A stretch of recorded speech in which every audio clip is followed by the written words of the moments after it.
आज के मौज़ूआत में है कि सिविलियन का मिलिट्री ट्रायल आइनी या गैर आइनी। जजेस आपस में उलझ पड़े। 9 रुकनी बेंच टूट गया। काजी फाइज ईसा की 16 से 18 मिनट तक धुआंधार बयान। तफसीलात कुछ इस तरह के। आज 22 जून को जबकि पाकिस्तान में गर्म तरीन दिन है, इससे गर्म तरीन माहौल अदालत में हो गया था, जहां मिलिट्री ट्रायल से मुतल्लक एक मुकदमा दरपेश है।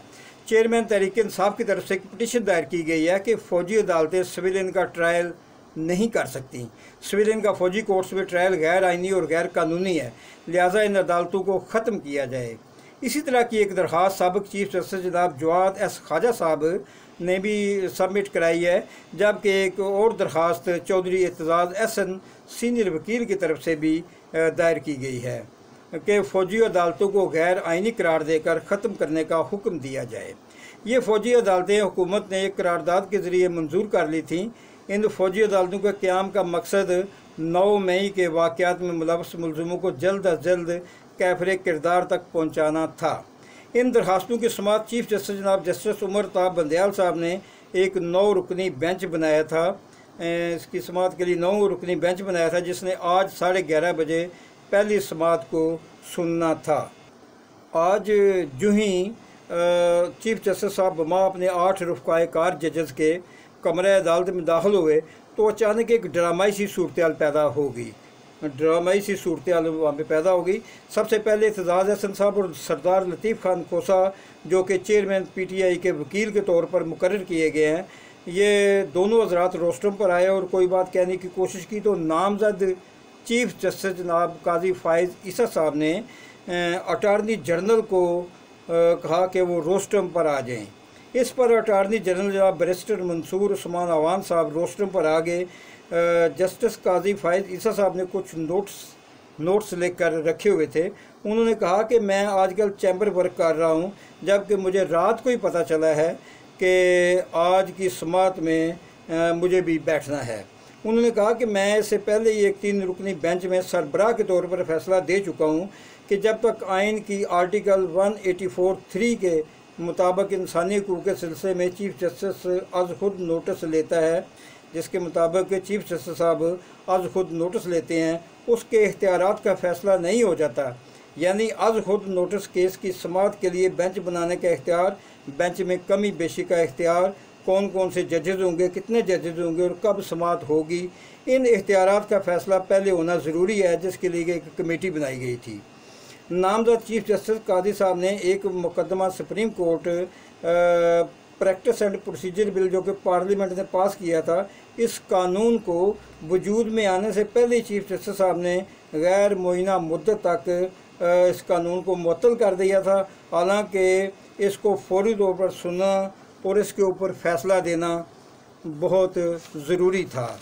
उन्होंने कहा कि अगर काफ़ी अरसा बाद ये पता चलता है कि कानून दुरुस्त था, तो इस दरमियानी अरसे में जितने भी बेंच बने उनमें कमी की पेशी की गई, उनमें फ़ैसले किए गए, तो ये कौन फ़ैसला करेगा कि वो सब दुरुस्त थे।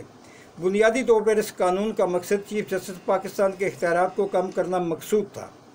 यानी कि असल में इसका मकसद क्या था कि उसके इख्तियारात को कम करना मकसूद था। सो मोटो नोटिस और बेंचेस की तश्कील का तरीक़ाकार के लिए एक कमेटी बना दी गई थी कि जो ये तय करेगी। इसी तरह काजी फाइज ईसा साहब की तरफ से इशारा इसी तरफ किया गया था।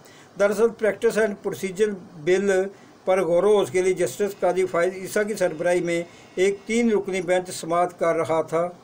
इस 3 रुकनी बेंच की समाअत को चीफ जस्टिस जनाब उमर ताब बंदयाल साहब ने एक 8 रुकनी बेंच बनाकर मुअत्तल कर दिया था। आज नामजद चीफ जस्टिस तकरीबन 16-18 से मिनट तक, यानी कि या 20 मिनट तक अदालत में उन्होंने खूब दिल की भड़ास निकाली, बोलते रहे, जबकि बाकी तमाम जजेस के चेहरे के तासरात बदलते जा रहे थे। लगता है आज चीफ जस्टिस काजी फाइज ईसा साहब अच्छी तरह से तैयारी करके आए थे। आज कमरे अदालत में चीफ जस्टिस साहब पाकिस्तान और नामजद चीफ जस्टिस दोनों के पहलू ब पहलू बैठे हुए थे। तहम 15 मिनट तक उनकी आवाज़ सुप्रीम कोर्ट में गूंजती रही। इसके बाद काजी साहब अपनी सीट से खड़े हो गए और कहा कि मैं समझता हूँ कि ये 9 रुकनी बेंच गैर आइनी है। जब आइनी बेंच बनेगा तो मैं इसका हिस्सा हूँगा। मैं अब इस बेंच का हिस्सा नहीं हूँ, लिहाजा मैं इसका हिस्सा नहीं हूँ। जो हो सकता है बेंच का हिस्सा नहीं हो सकता। तो हम जब चीफ जस्टिस साहब ने मामलात को संभालने की कोशिश की और कहा कि भी आप रुक जाएं, मज़ीद गौर कर लेते हैं। इसी दौरान एतजाज़ एहसन और सरदार लतीफ़ खान खोसा साहब जो कि रोस्टरों पर मौजूद थे, एतजाज़ एहसन साहब आगे आए और नामजद चीफ जस्टिस से कहा कि ये 25 करोड़ आवाम का मसला है, मेहरबानी करें और इस बेंच से ना उठें। इसी दौरान सरदार तारिक मसूद साहब जो कि इस 9 रुकनी बेंच का हिस्सा थे, उन्होंने भी कहा कि मैं भी काजी साहब से मुत्तफिक हूँ कि जब तक प्रैक्टिस एंड प्रोसीजर बिल का फ़ैसला नहीं आ जाता मैं उस वक्त तक माजरत खा हूँ।